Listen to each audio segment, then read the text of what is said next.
Buona giornata e bentrovati naturalmente con il nostro spazio dedicato a venetoglobe.com, in questo caso venetoglobe. Possiamo dire sport, perché parliamo di sport, parliamo di quello che è successo in queste giornate, di quello che è successo nel weekend, perché ci intratterremo ancora con le interviste dell'Imoco Volley Conegliano, e vi ricordo che siamo in onda sul canale 95 per quanto riguarda Caffè TV 24 e per quanto concerne le regioni del Veneto e del Friuli Venezia Giulia. Andiamo ad iniziare con le principali, cominciamo dal basket. Anche questa sera la TVB ha vinto a Mantova, lo saprete, per 80-74, raggiunge e si ferma al terzo posto alla pari con Forlì. Adesso c'è un'altra partita piuttosto interessante per portare naturalmente ancora punti importanti, lo ha accennato ieri Max Menetti nella conferenza stampa subito dopo la vittoria di domenica, e ne parleremo nelle prossime giornate. Davanti a tutti c'è la Fortitudo Bologna che si piazza lì a 14 punti,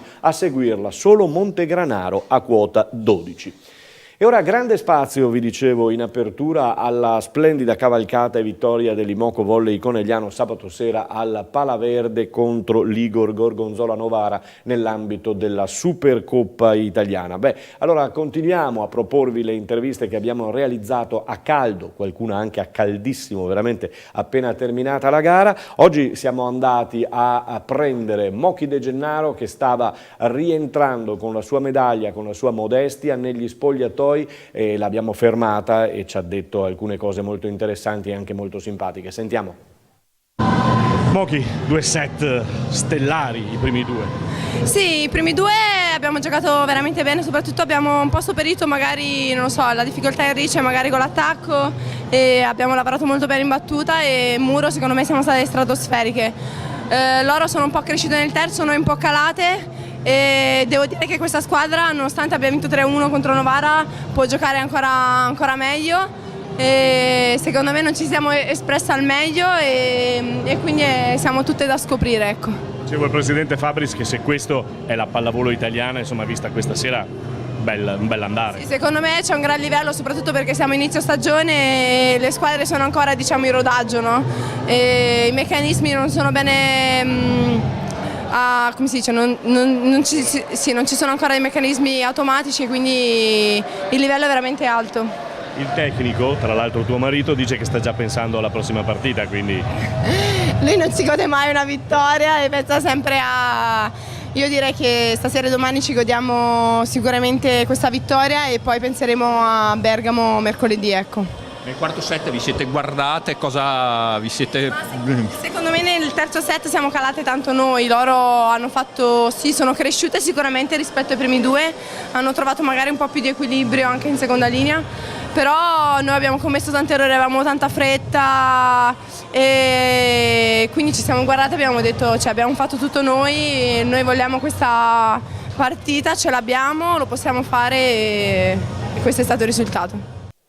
Questa Mochi De Gennaro che c'è 5-6 anni di permanenza qui in quel della Marca Trevigiana, soprattutto nella Imoco Volley Conegliano, quindi un sodalizio che ormai la fa sentire una di casa e la fa amare dal pubblico trevigiano. Come vi dicevo, questa sera 20:30 contro Bergamo ritorna in campo per l'appunto la pallavolo femminile e ritorna in campo l'Imoco. Sarà bello vedere come ritornerà in campo appunto dopo la vittoria di questa splendida Supercoppa. Da una nazionale femminile a cui accennava anche Monica De Gennaro ad una nazionale azzurra per quanto riguarda il calcio, perché c'è il raduno in questi giorni a Coverciano per le sfide programmate contro il Portogallo per la Nations League, con il Portogallo partita fondamentale e importante, vincendo andremo primi, potremmo rimanere in alto, altrimenti attenzione perché rischiamo qualche cosina. Poi c'è una seconda partita, quella con gli Stati Uniti in amichevole. In Serie C si è giocato l'altra sera il posticipo, quello tra Pordenone e Triestina, terminato 2-1 per la Triestina di Pavanel, che ha battuto l'11 pordenonese del trevigiano Tesser, un trevigiano che tra l'altro vive a Trieste. C'è stata una brutta rissa finale che poteva anche concludersi peggio, fortunatamente tutti sono riusciti a rimanere calmi e a concludere nel miglior modo possibile questa partita, che era sì importante ma non meritava una finale di questo tipo. La Serie D, per quanto concerne la Trevigiana in campo, e cioè il Montebelluna che ha registrato un pareggio 1-1 contro il San Donà domenica scorsa, bene, domenica prossima va in terra friulana, in quel del Tamai, per affrontare appunto la formazione friulana, ed è una formazione abbastanza rischiosa.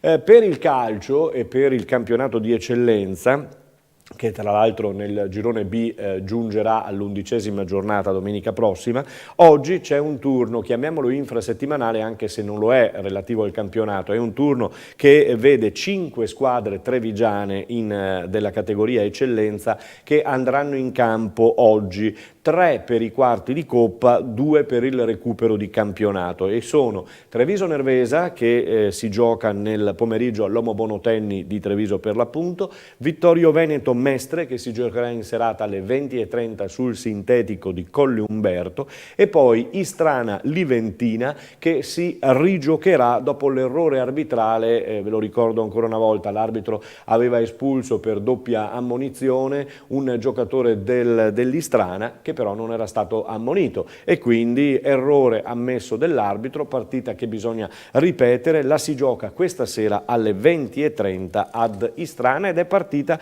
in virtù dei risultati che si sono avuti dopo questa gara rinviata, partita molto importante sia per l'Istrana e per la Liventina, necessario fare punti. Lasciamo il calcio e passiamo al basket. Ritorniamo a Ponzano in Serie A2 femminile, che ha visto sabato, tra l'altro in streaming sul nostro www.venetoglobe.com e sul sito anche della società del Ponzano Basket, streaming audio e video, ha visto la sconfitta contro Vicenza per 57-44. Ieri abbiamo sentito il coach di casa Maurizio Sottana, oggi il coach ospite Aldo Corno, un veterano dei campi di basket. Sentiamolo nell'intervista di Matteo Valente. Coach Aldo Corno, vittoria importante, vittoria d'autorità, bella vittoria di Vicenza al Palaciconia, una vittoria importante anche per la vostra classifica. Ma onestamente mi aspettavo qualcosa di meglio, devo essere onesto, con tutto il rispetto per Ponzano. Noi siamo un po' più attrezzati, quindi abbiamo vinto faticando e secondo me dobbiamo vincere più nettamente. Devo ricordare che giochiamo senza i 2 play titolari dall'inizio dell'anno, quindi è un pedaggio, non so quante squadre riuscirebbero a, perché Santarelli e Desso per noi sono basilari. Però nonostante tutto abbiamo comunque giocatrici esperte e a più 16, al più 21 dobbiamo chiuderle queste partite qua, con tutto il rispetto per Ponzano, che però è una squadra giovane, inesperta di questa categoria, quindi dobbiamo fare un sacco di lavoro ancora per raggiungere i livelli che speriamo di poter raggiungere. Naturalmente la domanda è: quali sono gli obiettivi adesso di Vicenza, cosa ti prefiggi per il futuro? Adesso non abbiamo obiettivi particolari, perché finché non recuperiamo le 2 ragazze la cosa riguarda almeno ancora un mese, questi siamo, quindi non so, domenica ce la siamo giocata anche con Costa Masnaca, però poi nel finale molliamo perché siamo in poche, soprattutto nelle piccole, però questo devo scoprirlo. Io ritorno in A2 dopo 2 anni per i miei tendini, ho visto il livello obiettivamente nettamente più basso, quindi non si sa dove si possa arrivare. L'unica squadra un pochino sopra mi sembra che sia Verona, che sta in una categoria sopra, il resto è tutto là, per cui se noi recuperiamo e miglioriamo dalla fine dell'anno, con quella volpata del playoff a 2 sole partite senza neanche la terza, chi arriva a marzo in forma può fare qualsiasi cosa, quindi in questo senso tutte le squadre hanno molti obiettivi. Poi è ovvio, chiedo scusa, che chi ce la farà mai andare in A1, però, che il problema è vedere poi chi se la può permettere. Parlo dalla mia vecchia esperienza, quello è il problema. Grazie. Okay. E non ha tutti i torti Corno, da grande marpione di categoria, insomma, vediamo chi se lo può permettere di andare in A1, perché il balzo è decisamente grande. Allora, se vi siete chiesti in questi giorni perché non ci sono le interviste con il Benetton Rugby, la squadra, o quelli che restano della squadra, tra l'altro con grandi giocatori in nazionale, quelli che restano della Benetton sono partiti per il Sudafrica, una quindicina di giorni adesso per le 2 gare giocare contro le due compagini della franchigia sudafricana. Per la nazionale italiana, dopo la Georgia, Bud e Dallan in grande spolvero, ma tutti gli altri saranno impegnati a Padova sabato contro l'Australia, quindi grande partita.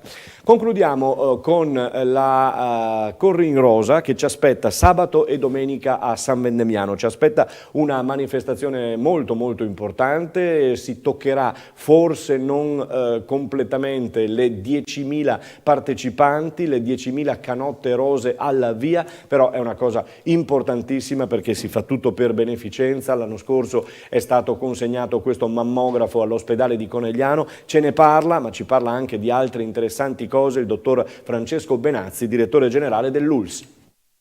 Dottor Benazzi, l'ULSS a fianco a questa Corrin Rosa con un convegno ma anche con tanta partecipazione. L'ULSS a fianco, anzi noi a ringraziare chi organizza la Corrin Rosa perché sta facendo un'opera straordinaria che è un'opera di prevenzione oltre che di raccolta fondi, sempre per garantire la prevenzione. Leggi il mammografo che è stato donato anche grazie all'associazione Fiorot e soprattutto perché sensibilizza le donne a un problema importante che sono quelli delle patologie tumorali femminili. Il dottor Baffoni ha organizzato questo convegno molto interessante, ha parlato di mammografo sempre più nel pezzo.